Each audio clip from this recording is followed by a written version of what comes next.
Welcome to Motivated by Jared Berger, the talk show where we bring you nothing but inspirational stories.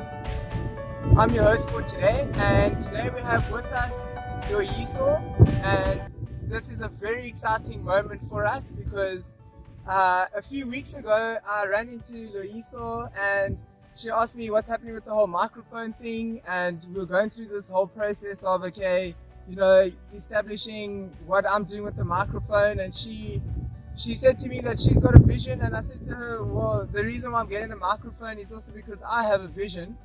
And I told her a little bit about the brand and saying no to negative thinking, and how we're going to try and change the way the culture and everything around us think, because when you change the way you think and you change that changes the way you feel, and that changes a whole lot of other things in your life, and 3 weeks later, here we are with Loyiso. So Loyiso, thank you so much for being on the talk show.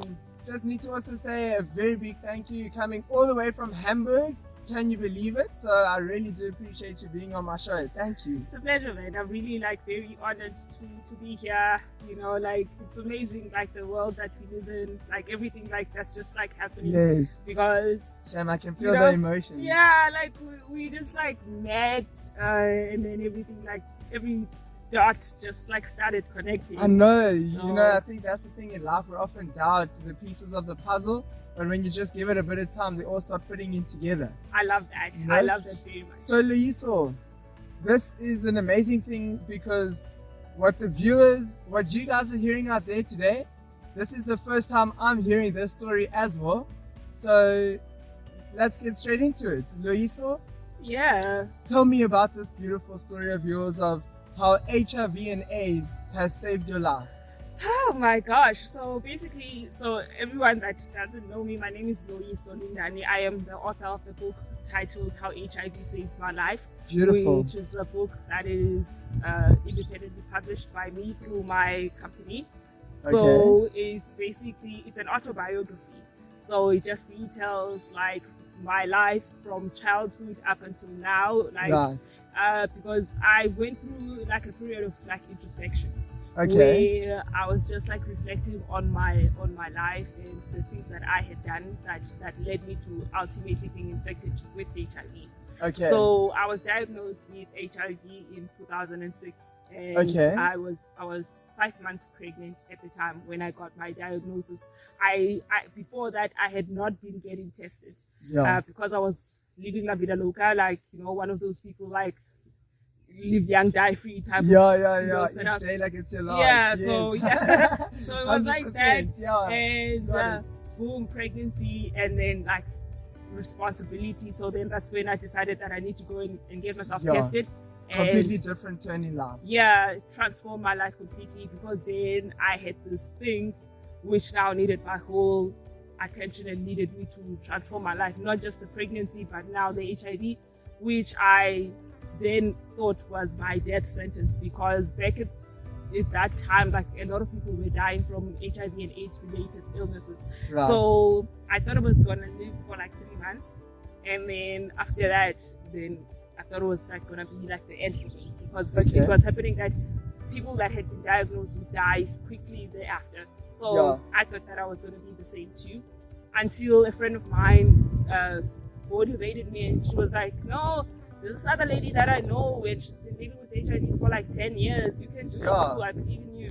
And then although it was just maybe 2 seconds of saying that, but for that whole day it played around in my head. Yeah. To the extent that I started to now thinking that this could be me, that has this 10 years of life with HIV. So in that moment, how would you say you got through that emotional battle of, this is the next 3 months of my life, and you still got your whole life ahead of you? Maybe there's also a little one along the way. So obviously you're thinking that tragic. As well. It was I really can very, imagine. It was really very tragic. It was very sad. Mostly, I had a terrible pregnancy. I won't lie, because it was mostly filled with depression, because I thought okay, I'm gonna leave this baby behind. What's gonna happen to me? You know, when I give birth, who's gonna raise it and things like that. We do always think about so many situations, scenarios, whether it will happen or it won't happen. You know, we are channeled to always think of the worst sometimes in I was society. thinking absolutely the worst. Yeah, 100%. I was thinking the worst. I was like, okay, this is my end.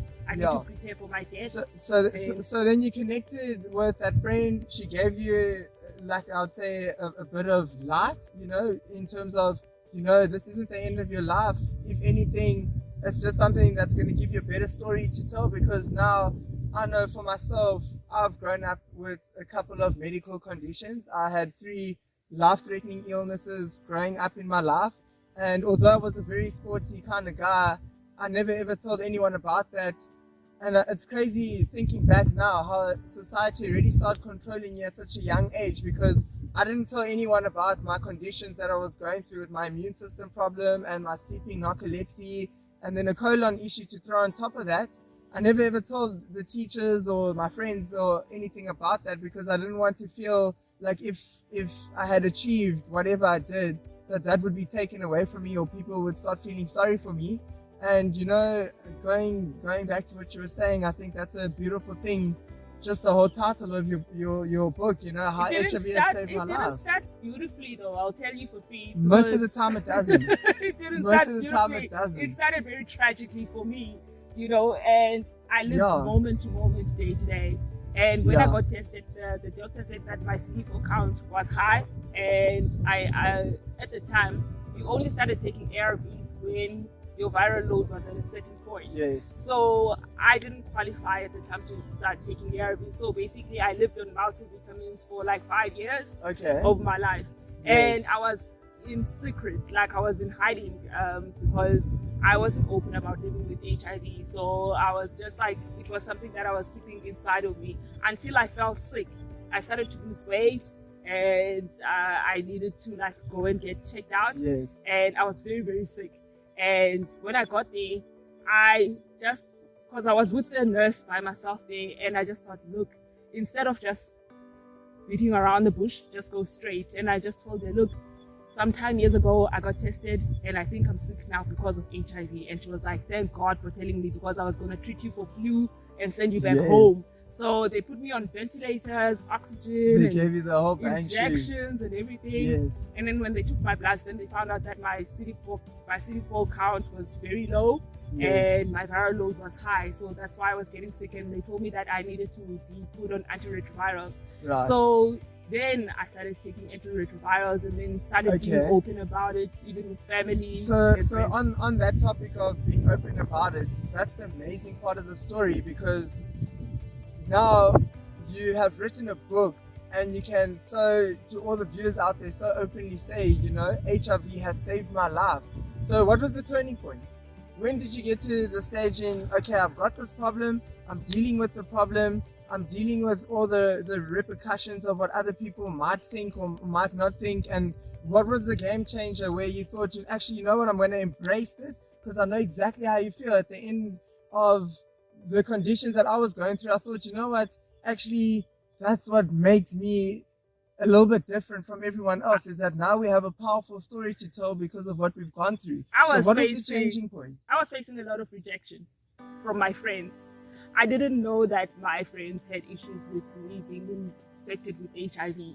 And it came out one night in a huge argument that everybody doesn't like me, everybody's got a problem with my HIV status, because now it's a situation whereby like if we are hanging out as a group of friends and then we meet new people, these people automatically assume that we are all HIV positive just because of me. So everybody was being affected negatively, and that broke my heart. The cliche social trap. Yeah, so out of my brokenheartedness, I went onto Facebook and I wrote on Facebook that, hey, look, I'm Loisel Ndani and I'm living with HIV. I've been living with HIV for 10 years now.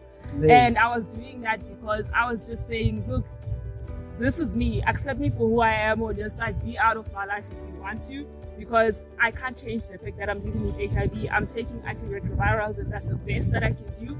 So now if you're going to come into my life and judge me for that, then rather just know that that's a person that's living with HIV, and I don't associate with people living with HIV. That way, we don't even have to interact. And So that's when like that's amazing. Yeah, it I would say the first thing is those who mind don't matter, and those who matter don't mind. That's for me. Yeah, that it for became me like that. It is became a like true that. saying. Yeah, it became like that. And the second thing is you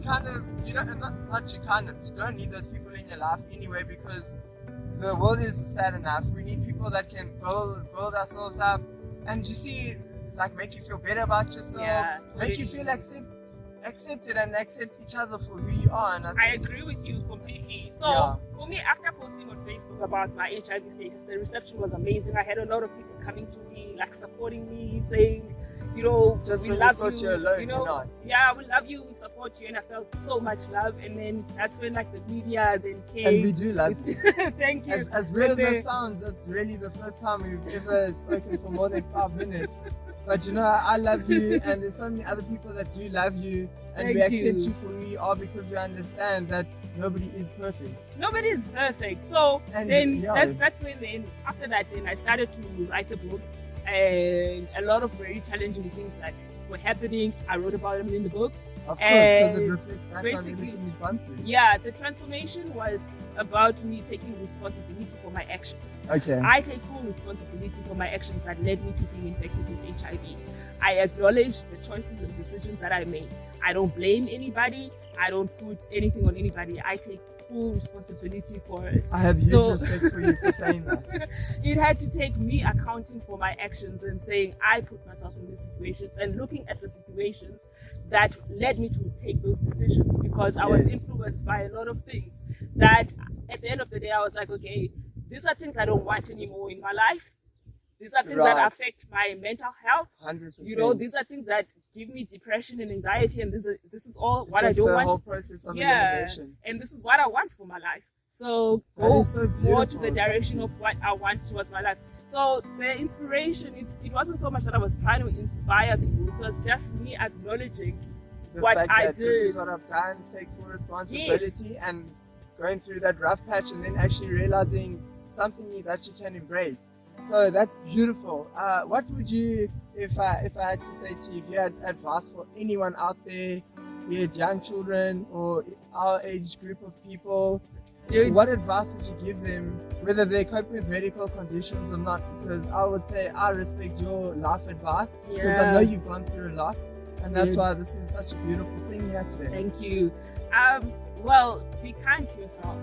You know, because you only have your family, you have your friends who love and support you, but you have yourself to be there for yourself. That is an And- impact on me. Yeah, Thank you. if you're not kind to yourself, you're full of self-judgment, self-hate, self-loathing, even if I can love you 100%, that will be like nothing, because if you have that self-judgment and self-hate, Yes. self-loathing and judging yourself, you will deteriorate. So if you can just love yourself and be kind to yourself, that will be like the best thing you do. Thank Take you. accountability, be responsible. I always tell my son that you don't have to wait to be old to be wise. You don't have to be like 35 that. to make like responsible decisions. I You can love be that. 15 and know your destiny and want to go Start with to it go with straight. everything that you got, so that Yes. when you get there, you live the life of your dreams. You don't have to be like, no, I'm gonna wait until I'm 35 and I'm married and I have kids. And the crazy know? part is how we are with all of these challenges that we faced in life, and I'm sure you'll agree with me. Here we are living our best life. Love it. Totally. Good, guys. Yeah. How about that? Love It took me a while, but I'm happy to be Yeah. here, you know. Great. So Loyiso, once again, I want to say thank you for coming out here today, all the way from Hamburg. I really appreciate the fact that we can share beautiful stories. So often on whatever social media, it's everything about, you know, the whole pandemic and about this spotter and that spotter and so many negative stories going around. These are the stories you guys need to be following. These are the stories you guys need to be listening to, because it's going to help you, it's going to inspire you. And Loyiso, if there's anything else you'd like to leave us with today? Gosh, there's so many things that are like flowing around I know. in my mind, but I would just say know your truth, you know, and be bold about who you are, Beautiful. you know. And for me, I think that's like the one powerful thing that I would like to just say. And don't let any like negative energies like get you down. If you have a dream, if you have a Beautiful. goal, go out there, do everything that you can to make it a reality. Yes, I love that. Thank you so much. Thank Thank you. you. That's so beautiful.